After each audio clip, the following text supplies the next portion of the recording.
안녕하세요. 저에게는 어린 시누이가 한 명 있었습니다. 그 당시 21살 대학생이었죠. 아가씨가 19살 때 처음 봤는데 어린 나이에도 싹싹하고 귀여워서 제가 또 남동생만 있다 보니 여동생같이 이뻐서 자주 챙겨주게 되더라고요. 저희가 분가를 해서 살고 있었지만 시댁이 아파트 단지 바로 옆 동에 있어서 넘어지면 코 닿을 거리였어요. 아가씨는 아직 학생이다 보니 시댁에서 같이 살고 있었고요. 워낙 시댁이랑 사이가 좋아서 왕래가 잦았습니다. 서로 자주 왔다 갔다 하고 시댁에서 고기 구워 먹으면 다음 주에는 저희 집에서 먹고 할 정도로 사이가 좋았어요. 시부모님이 너무 자상하시고 배려심도 깊으셔서 시부모님과의 마찰은 결혼 생활 3년 동안 한 번도 없었을 정도였죠. 시어머니와 시아버지는 재혼이셨는데 시어머니는 초혼이셨어요. 그러니까 시어머니는 남편과 아가씨의 친어머니는 아니셨죠.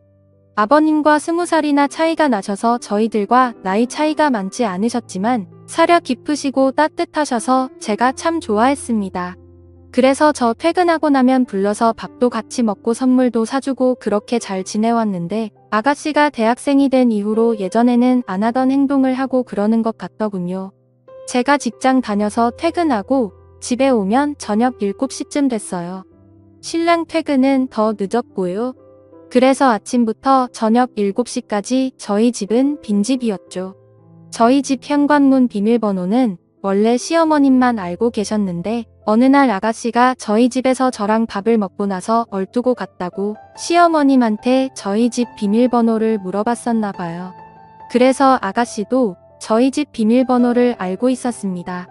제가 예쁜 속옷이 좀 많은 편이에요. 관심도 많고요. 그런데 언제부터인가 자꾸 제가 사놓은 새 속옷들이 없어지는 거예요. 한두 개씩 처음에는 제가 둔 곳을 착각했나 했는데 아무리 생각해도 이상하더라고요. 멀쩡히 있던 속옷이 아침에 오늘은 새 속옷 입어야겠다 생각하고 찾으면 없더라고요. 어느 날에는 제 것이 아닌 립스틱이 제 화장대 위에 있어서 이게 누구 거지 하고 신랑한테 물어봤더니 신랑이 말을 더듬으면서 혹시 내 동생 거 아냐? 하면서 자기가 동생한테 연락해보겠다고 하더군요. 제 앞에서 통화하면 되는데 굳이 베란다 가서 통화하는 게 웃기더라고요. 그러더니 물어봤더니 아가씨가 가져간 게 맞다고 했대요. 그래서 말했습니다. 그래?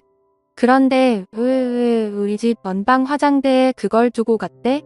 아가씨 안방까지 들어와? 라고 하니 글쎄 그게 왜 거기 있지 하길래 좀 이상했습니다. 그날 아가씨가 저희 집에 올 이유가 없었고 저한테 연락도 없었으니까요. 그때부터 좀 의심이 가는 거예요. 아가씨랑 저랑 가슴 사이즈도 같고 비슷한 체형이라서요. 그래서 말인데 범인 아가씨인 것 같아. 그래 확실해. 어머님이 아가씨한테 우리 집 비밀번호를 알려줬다고 하셨었거든. 그게 마음에 걸려 저번에 올 일도 없는데 우리 집에 화장품을 두고 간 것도 그렇고. 제가 이렇게 말하니 남편이 에이 설마 누가 남의 속옷을 가져가. 이렇게 말하는데 제가 넣어둔 속옷이 없어진다는 게 아무리 생각해도 이해가 안 되는 거예요. 그래서 그 다음부터는 새로 산 속옷은 아무도 모르게 침대 매트리스 아래에 물건들을 넣을 수 있는 공간이 있는데 그곳에 넣어버렸습니다. 이제는 아무도 내 속옷 안 가져가겠지 생각을 했죠.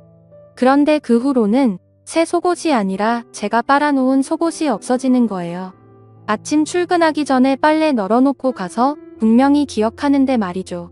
제가 여동생도 없고 없어질 이유는 아무리 생각해봐도 없는데 아가씨가 성인이 된 이후로 한두 개씩 없어지기 시작한 거 보면 아가씨인 것 같은데 심지는 있지만 확신이 없고 또 대놓고 물어보기도 이상한 것 같고 해서 어떻게 해야 할지를 모르겠더군요.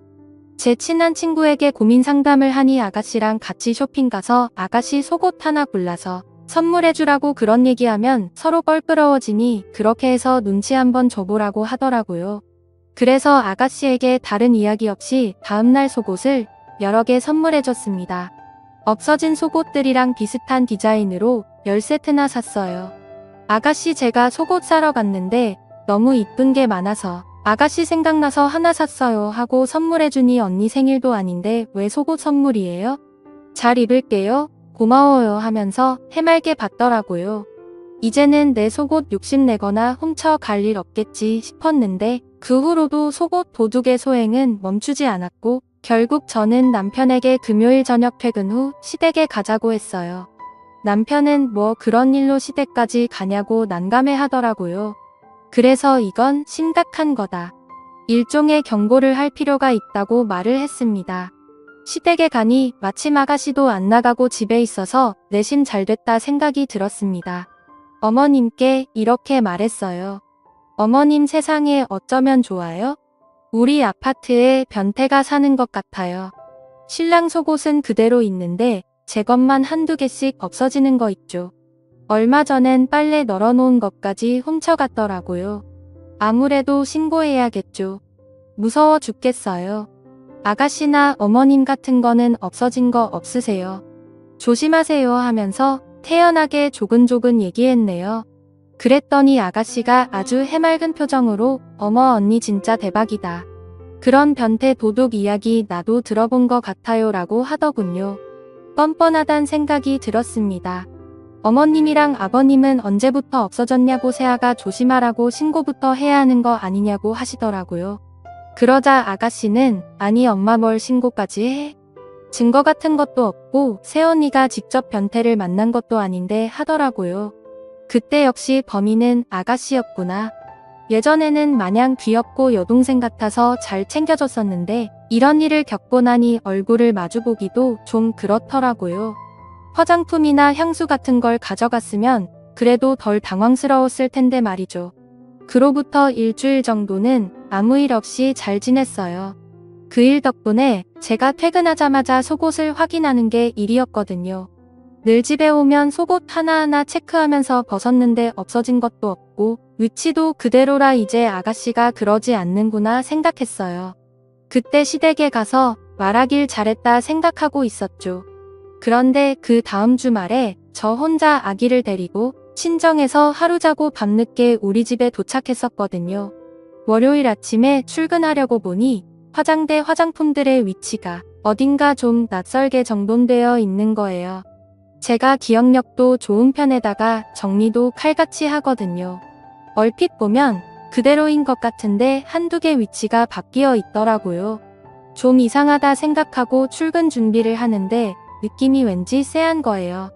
그래서 서랍장이랑 화장대를 잘 살펴보면서 혹시 없어진 게 없나 하고 보는데 서랍에 있던 향수 하나랑 얼마 전에 구입한 섀도우가 없어졌더군요. 이전에도 이런 일도 있고 해서 아가씨가 의심이 됐어요. 아가씨가 가져간 향수는 아가씨 나이대에는 전혀 안 어울리는 향이었는데 그걸 왜 가져갔을까 싶기도 했지만요.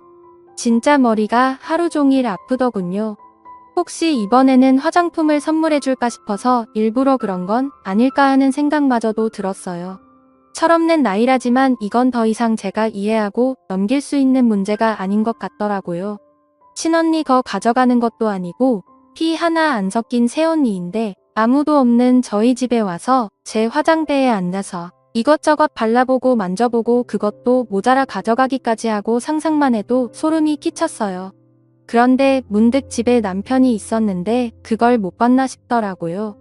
그래서 남편에게 자기야 혹시 나 없을 때 주말에 집 비운 적 있어? 말했더니 뭐 집에만 있었다고.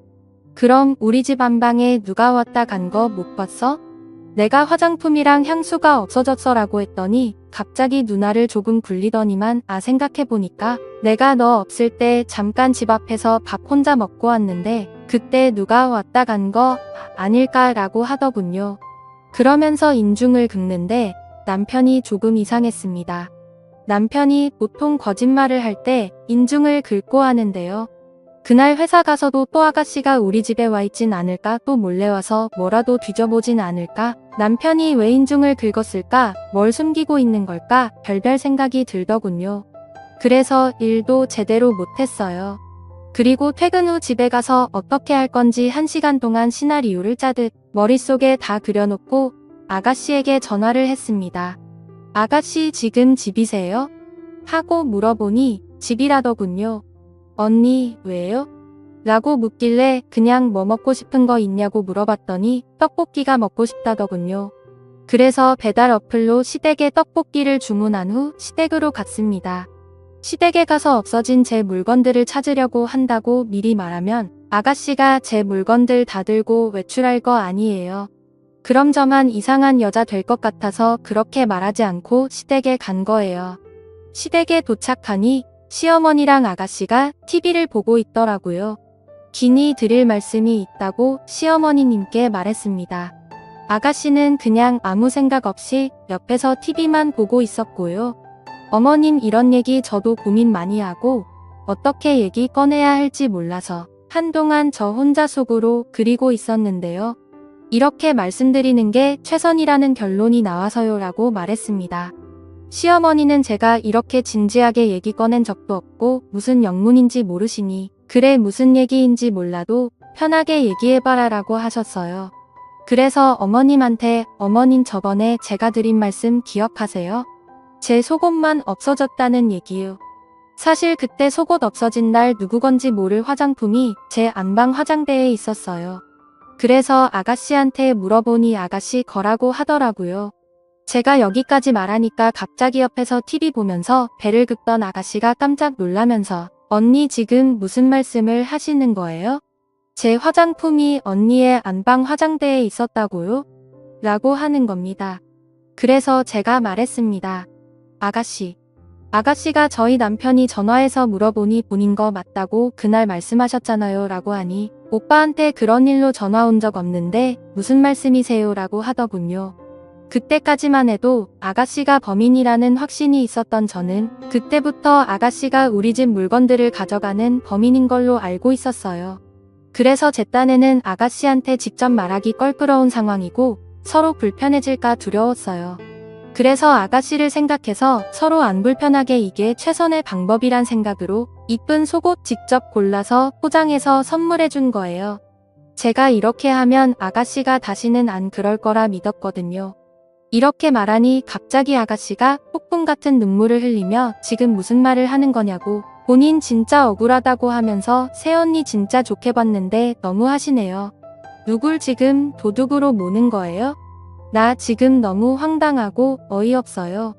엄마, 언니 말 믿는 거 아니지? 오빠 데려오세요. 오빠가 그랬다고요? 저 안 그랬어요. 저 진짜 억울해요. 라고 말하면서 난리를 피웠습니다. 이때 아가씨의 행동이 어이가 없더라고요. 얼마 전까지만 해도 이쁘고 마냥 착했던 시누이가 아니더군요. 그동안 내가 얼마나 바보같이 행동했으면 이렇게 나올까 싶고요. 아가씨가 그렇게 말하니 시어머니는 새언니 얘기하고 있는데 무슨 버릇이냐고 가만히 있으라고 말하셨어요. 아가씨.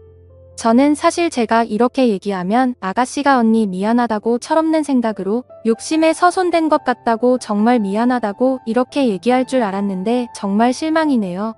아가씨 그렇게 말하시면 저 너무 섭섭해요. 저 나름대로 아가씨 배려한다고 서로 기분 상하지 않게 하려고 얼마나 신경을 썼는데요. 그 말을 듣던 아가씨는 더 큰 소리로 립스틱 내가 립스틱 바르는 거 봤어? 나 립스틱 안 써. 사본 적도 없고 써본 적도 없어. 나는 이렇게 생긴 틴트만 바른단 말이야. 엄마도 알잖아. 나 립스틱 안 바르는 거라고 말했고 그 말을 듣던 시어머님도 그래. 네가 립스틱을 바르는 거 나도 본 적이 없는데. 라고 남편에게 따져 물었어요. 남편은 끝까지 제가 나한테 분명 나 없을 때 와서 화장품 놓고 갔다고 말했었어. 라고 말했고요. 혼란스럽더라고요. 누구 말을 믿어야 할지. 저는 누구 말을 믿어야 할지 정말 모르겠네요. 한마디 던지고 집에서 나왔습니다. 그렇게 시댁에서 한바탕 하고 집에 오자마자 어찌나 혼란스럽던지 내가 아가씨를 정말 오해했던 건가 싶어 죄책감도 들고 신랑이 설마 거짓말을 했을까 싶어서 머리가 지끈지끈 아팠어요. 남편은 저한테 너무 미안하다고 본인 동생이지만 너무 뻔뻔하다고 그간 얼마나 힘들었냐면서 꼭 껴안아주는데 이 사람을 믿어도 될까 싶더군요. 순간 화장품이 없어졌던 그날 남편 이 분명 집에만 있었다고 했다가 아다시 이야기를 하니 집을 비웠었다고 말을 바꾼 게 생각이 나서 찝찝했어요. 당장 번호를 바꾸려다가 뭔가 제대로 증거를 잡아야겠다 싶더라고요. 누가 범인인지 누가 거짓말을 하고 있는지 꼭 알아야겠다는 생각이 들었습니다. 그래서 남편 몰래 안방에 CCTV를 달았습니다. 검색해보니 쿠팡에서 5만원도 안 되는 가격에 좋은 카메라를 팔더라고요. 당일 배송도 되고요. 다음 날 총 2개를 구입해서 안방에 1개 그리고 거실에 1개를 설치한 후 보이지 않게 다른 물건들 사이에 숨겨놨어요. 혹시나 눈치챌까 싶어서 남편 동태를 살폈는데 전혀 모르는 눈치더라고요. 며칠 뒤 어머님이 오셔서 단둘이 얘기를 했는데 저한테 당신이 자식 교육 잘못 시켰다며 미안하다 하시더라고요. 아들놈이 거짓말을 했는지 딸애가 거짓말을 했는지 모르겠지만 어쨌든 본인 자식 때문에 마음고생시켜서 미안하다고 많이 화나고 속상했을 텐데 마음 좀 풀렸냐고 다독여 주시더군요. 그러면서 누가 잘못했던 이번 한 번만 본인 얼굴 봐서 용서해달라고 하시더군요. 다 이유가 있지 않겠냐면서요.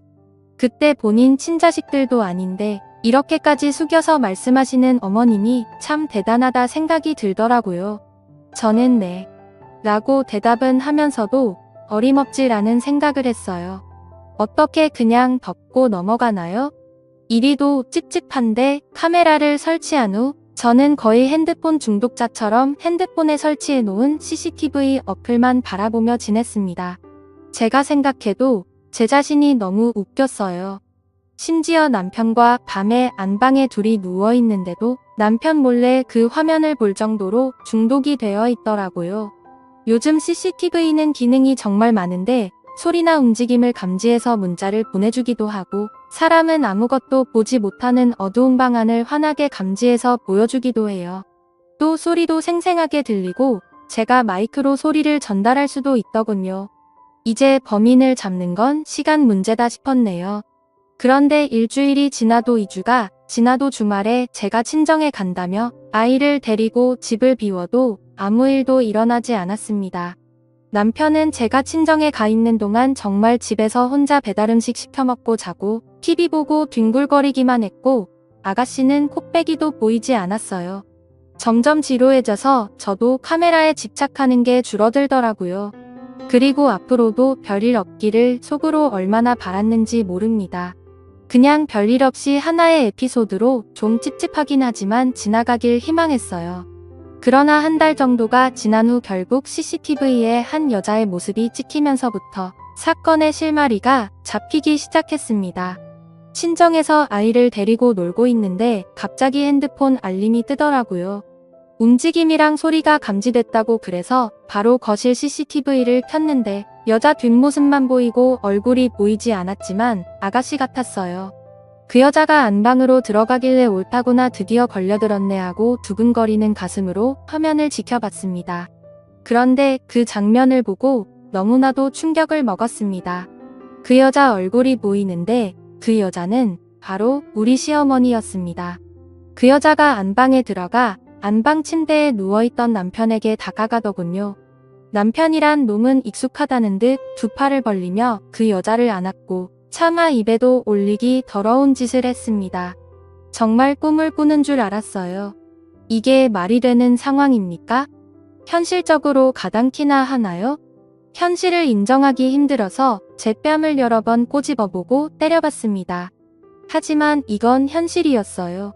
둘의 대화는 가관이었어요. 자기야, 내가 물건 가져가지 말라고 했잖아. 그렇게 흔적을 남기면 언제가 들켜. 혜영이 얘 진짜 눈치 빠르단 말이야. 내가 얼마나 하루하루 살얼음 같은 줄 알아? 난 씻고 나서 새 속옷 아니면 안 입는 거 알잖아. 그럼 옷을 가져오면 되지. 올 때는 항상 깜빡하더라고. 혜영이 왜 그렇게 눈치가 빨라. 진짜 내 방 뒤질까봐 얼마나 아찔했는지 몰라. 다행히 민정이 의심해서 다행이었지. 그리고 그게 꼭 혜영이 거는 아니잖아. 네가 더 많이 버니까 네가 사준 거나 다름없는 거고 그러니까 걔 거는 다 내 거 아니야? 참 자기는 논리적이라니까. 이딴 말을 주고받는데 정말 어이가 없더군요. 저는 마이크를 켜서 큰 소리로 그만해 라고 소리를 질렀어요. 어디선가 제 목소리가 나오는 걸 들었던지 그 두 인간 놀라서는 주변을 두리번거리면서 바라보는데 진짜 우습더군요. 그리고 아가씨에게 방금 내가 본 장면 녹화한 일부를 카톡으로 보냈습니다. 아가씨 난리가 났더군요. 바로 언니네 집으로 갈게요. 언니도 오세요. 라고 하더니 아가씨보다 더 빨리 집에 달려갔습니다. 그러나 이미 우리가 도착했을 때는 집에 아무도 없었어요. 남편 놈한테 전화를 했어요. 어디냐고 당장 나오라고 그랬더니 카메라 설치한 거 다 확인했다고 말했습니다. 그러자 오히려 뻔뻔하게 그렇게 사람 의심해서 카메라까지 설치하니까 좋냐고 하면서 당신 그게 불법인 거 아냐면서 당당하게 소리를 지르더군요. 내 집에 내가 설치한 게 왜 불법이냐, 자꾸 도둑이 들어서 설치한 거니, 문제없고 어머님이라고 불렀던 그 더러운 인간은 주거 침입으로 고소하고 너네 둘 다 상간 소송으로 위자료 제대로 뜯어낼 거라고 피해 보상까지 각오하라고 했습니다. 옆에 있던 아가씨도 열받아서 오빠가 어떻게 나를 도둑으로까지 만들면서까지 이런 짓을 할 수 있어? 아줌마 내가 가만 안 둘 거라고 소리를 쳤고요. 그리고 신우가 바로 아버님께 전화해서 모든 상황을 알리니 도저히 믿지를 못하시더라고요. 그래서 아버님께도 제가 직접 카톡으로 영상 보내드렸습니다. 그 후 아버님 쓰러지시고 집안이 정말 풍비박산이 났네요. 이제 소송을 시작해야 하고 뭔가를 해야 하는데 진짜 이게 현실로 받아들여지지 않아서 너무 힘이 듭니다. 앞으로 어떻게 해야 할지 모르겠네요. 조언 부탁드립니다. 감사합니다.